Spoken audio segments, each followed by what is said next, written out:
Oh man, somebody asked me to tell them a Bernie Mac story too. This was one comedian he bombed in Chicago. You know, he worked the comedy circuit. It's just one of them bad nights where he wasn't that good, and I mean nothing he said was jumping at all.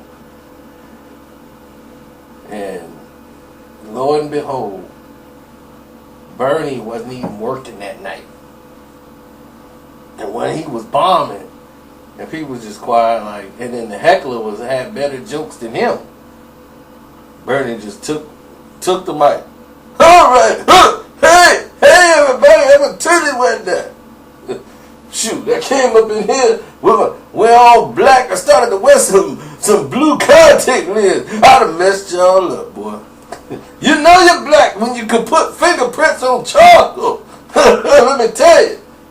And Bernie just started going to work, man. And when Bernie started going to work, he had everybody dying laughing. You couldn't stop laughing.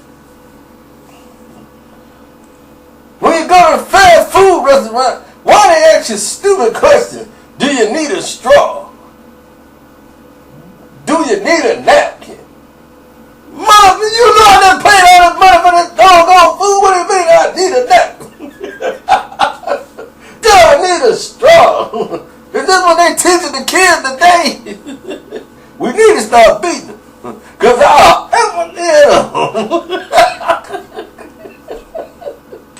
give him an uppercut right to the jaw. I don't care. He can't battle him. Oh, man. Bernie would turn a whole crowd into a whole show.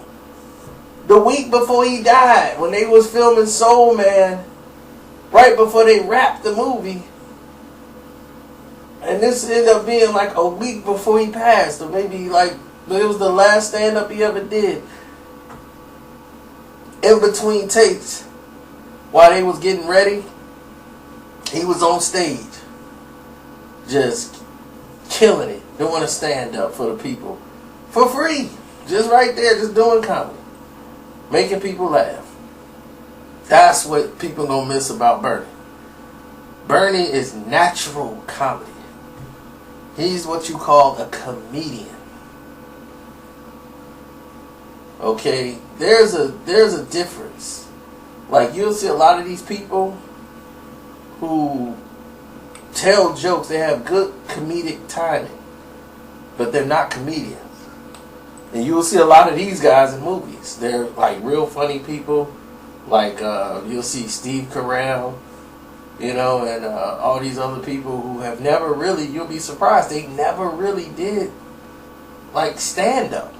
And you'll be like, wow, you're a comedian. It's like, no, he just has good comedic timing. But he's not a comedian. He didn't work the underground comic circuit. They came in as actors. And they didn't make it in action roles or anything else. They started putting them in comedies. So the comedians were getting pushed out and they were just writing the jokes. While the actors were actually being the comedians. You know, Zac Efron. For example. You know. And this was ticking off the comedians. You know, they're like, look, we can do this. You know, we don't want to be off the screen. We can hold our own on the screen too. And Bernie was one of those dudes. You know, they wouldn't give Bernie a show. Bernie, you know what? They won't give me no show, don't you? They're afraid I'm going to say something. So, when he had the Bernie Mac show, he showed he can do a show with no curse. They just think Bernie just going to curse all on the show. The script was so funny when he written it out, but a lot of people didn't like it. Like, man, we used to Bernie being Bernie, man. I'm like, he was still Bernie. He was funny. I mean, you want to do that, pay and see him do stand-up. Because you're going to get your money's worth with Bernie. But that's what you're going to miss about Bernie, man. He had a very big heart. This city loved Bernie Mac. The Mac, man. He just lit everybody up.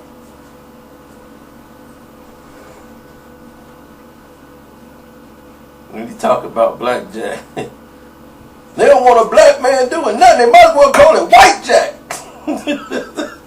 He had Matt Damon on the floor with that for some reason. I don't know why. Matt Damon couldn't even breathe. He said that line. Matt Damon just hit the floor. He just couldn't even breathe. He was all red. Bernie had made so many friends in Hollywood, man, but it was just like, I felt more should have came out for him, and they would have had they been in more projects, or like, you know, had they had time. By the funeral being in Chicago, a lot of them weren't gonna make the trip, but the people that did, like real people like George Clooney, I'm telling you, Clooney is the realest dude out there. Like, don't think George Clooney is just super Hollywood. He's not. You'll see Clooney at the Rib Shack. Hi. Just be like, George? Yeah. Well, had to make a stop here. Heard the ribs are unbelievable. You're like, hey, that's my guy. It's Clooney. He hung out with 666 Mafia, kicked it with them. And everybody else was ignoring them, treating them, giving them the hi-hat. He went over there and kicked it with them. That's Clooney. Clooney can get in anywhere. So, and that's why Blood Brothers love Clooney. He got a pass. I ain't got a pass in certain places. Clooney got it. But, yep. He came there and showed love to Bernie, man. So, yeah, we always miss Bernie, man. But that's it. I just wanted to do that for that fan. The one fan that asked me about Bernie. I'm out.